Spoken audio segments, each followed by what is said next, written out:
अस्सलाम वालेकुम friends, welcome back to top smarties. Drama serial Girhen, जहां पर राशिद निम्रा को सारी सच्चाई बताना चाहता है कि वजाहत से उसकी शादी क्यों टूटी, कैसे टूटी, ये सब कुछ उनकी वजह से हुआ। लेकिन सुरैया बेगम बहुत ही चालाकी से निम्रा को मेडिसिन लेने भेज देती है और उसे कुछ भी सच नहीं बताने देती। जैसे ही निम्रा कमरे से गई, वो बेटे को डांटते हुए कहने लगी, क्या बताना चाहते थे उसे? सारे राज खोल देते, पता है फिर वो तुम्हें छोड़कर चली जाती, तुमसे नफरत करने लगती। आखिर क्या कहना चाहते थे? यही ना कि निम्रा की शादी की रात हमने खुद ही वो लड़का निम्रा के कमरे में भेजा था और फिर उस पर इल्ज़ाम लगाया और फिर उसकी बारात हमारी वजह से ही वापस गई और वो तुम्हारी दुल्हन बन गई। ये सब हमारा ही तो प्लान था।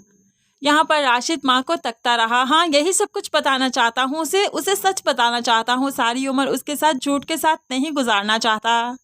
लेकिन माँ शटअप कॉल दे देती है, खबरदार तुमने उसे कुछ बताया, मेरा मरा हुआ मुंह देखोगे। यहाँ पर निम्रा जो सारी बातें सुन रही थी, एकदम से माजी उसकी आंखों के सामने आ गया कि कैसे वो अपने माँ बाप को सबको सच्चाई का यकीन दिलवाती रही, किसी ने सच्चाई का यकीन नहीं किया। आखिरकार वजाहत ने भी यकीन नहीं किया, बारात वापस ले गया और ये सब कुछ मोमानी जान की वजह से हुआ। वो ये सब कुछ करना चाहती थी जस्ट इसलिए कि मैं यहाँ पर आऊँगी, कमाऊँगी, उनका घर संभालूंगी। अब तो निम्रा बुरी तरह से टूट चुकी है, किसको सच बताए, कोई यकीन नहीं करेगा, माँ बाप तो बिल्कुल नहीं करेंगे। खैर, निम्रा इस चीज़ को भी अपनी किस्मत मान लेती है और फिर से एडजस्ट करने की कोशिश करती है।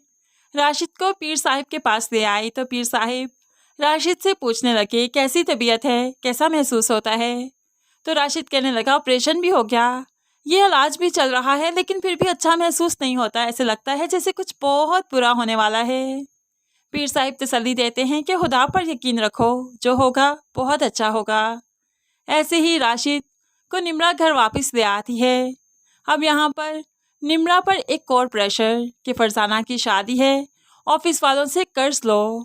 सुरैया बेगम तो ब्लैकमेल करते हुए कहने लगी, तुम उसकी माँ की जगह पर हो, तुम नहीं करोगी तो क्या करोगी? बड़ी भाभी हो, बड़ी भाभीयों के तो बहुत से प्राइस हुआ करते हैं। तो फरजाना भी बहुत ही ज्यादा धमकाते हुए कहने लगी, रौब जमाते हुए कहने लगी, अब ये मत कहिएगा कि आपको कर्ज नहीं मिलेगा, आपको लोन नहीं मिलेगा, अपने शोहर के इलाज के लिए तो मिल गया, क्या मेरी शादी के लिए नहीं मिलेगा आपको?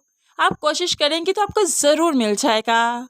निम्रा काफ़ी परेशान है कि क्या करे, इसलिए बार बार वजाहत से मांगने की बजाय अपने माँ बाप के घर आती है, अपने जहेज़ का मुतालबा करती है ताकि वो जहेज़ वो फरजाना को उसकी शादी में दे सके। लेकिन यहाँ पर तो बाप ने जैसे कसम खा रखी है कि निम्रा की बात सुननी ही नहीं, एतबार करना ही नहीं, इवन के दोनों बेटियों पर एतबार नहीं करना। इसलिए तो निम्रा को धुतकारते हुए कह दिया, तुम जानती भी हो कि तुम जैसी जो रुखसियाँ हुआ करती हैं, वहाँ पर जहेज़ तो क्या, वहाँ पर तल्लुक भी नहीं रखा जाता और तुम मुँह उठाकर जहेज़ मांगने आ गई। किस मुँह से आई हो तुम?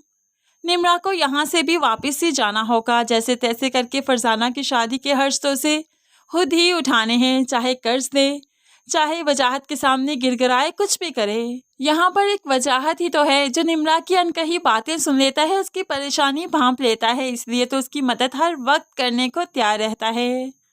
आखिरकार निम्रा फरजाना की शादी का कार्ड लेकर वजाहत के ऑफिस में पहुंच गई, उसे कार्ड देती है, शादी पर आने का इनविटेशन देती है।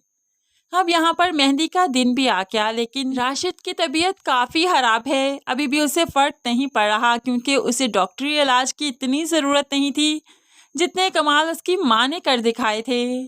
अब यहाँ पर उसके सर में इतना दर्द हुआ कि बेहोश हो गया। निम्रा और सुरैया बेगम तो परेशानी से चीखने लगी, चिल्लाने लगी। अब यहाँ पर हमें लगता है राशिद की मौत हो जाएगी, क्योंकि राशिद की मौत होगी तभी सुरैया बेगम को अपने कियों की सज़ा मिलेगी और इसे सज़ा मिलना बहुत ज़रूरी है, अदरवाइज़ तो इसे किसी भी चीज़ के लिए कोई शर्मिंदगी नहीं।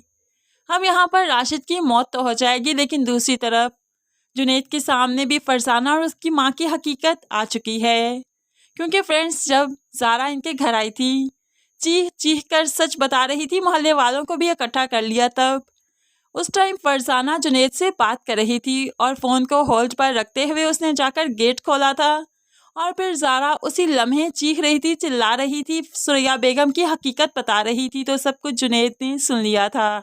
इस तरह से सुरैया बेगम जो अपने दोनों बच्चों को खुशियाँ देना चाहती थी मसनूई तरीक़ों से, दोनों को ही खुशियाँ नहीं मिलेंगी, एक तो इस दुनिया से रुखसत हो जाएगा और दूसरी बेटी जिंदा लाश बन जाएगी जिसे उसकी मोहब्बत ही नहीं मिलेगी। सुरैया बेगम चाहकर भी कुछ नहीं कर पाएगी क्योंकि उसने कुदरत को चैलेंज किया था और खुद ही नेस्तो नाबूद होकर रह जाएगी। बेशक ऐसे लोगों का फिर अंजाम बहुत ही बुरा हुआ करता है। फ्रेंड्स, आप सुरैया बेगम का क्या अंजाम देखना चाहते हैं ज़रूर कमेंट्स में बताइएगा। मज़ीद वीडियोस के लिए चैनल को सब्सक्राइब करके साथ बेल नोटिफिकेशन ज़रूर प्रेस कीजिए ताकि आने वाली हर वीडियो आप बहुत आसानी से देख सकें। अल्लाह हाफिज़।